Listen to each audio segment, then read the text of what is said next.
అంటే నేను ఇండస్ట్రీకి వచ్చిన కొత్తలో మిమ్మల్ని చూసేవాడిని సార్. 22 ఏళ్ల కిందట.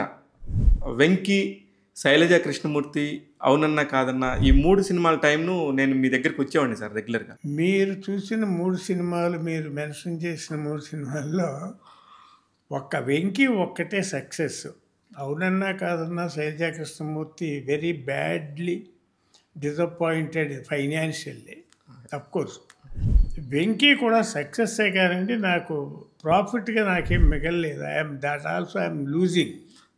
అఫ్‌కోర్స్ సినిమా ఇండస్ట్రీ అన్న తర్వాత ప్రతి సినిమా సక్సెస్ అవుతుందని మనం అనుకుంటాం కానీ ప్రజలు అనుకోవాలి కదా. అవును సార్. కానీ నాకు ఆ సక్సెస్ గురించి రేంజ్లో కాదు సార్. చాలా సినిమాలు నేను 9 లాంగ్వేజెస్లో ఒక 87 సినిమాలు చేశానండి. 87లో ఒక 50 సినిమాలే సక్సెస్, సార్ 37 సినిమాలు డిసప్పాయింట్ చేస్తుంది ఫైనాన్షియల్గా.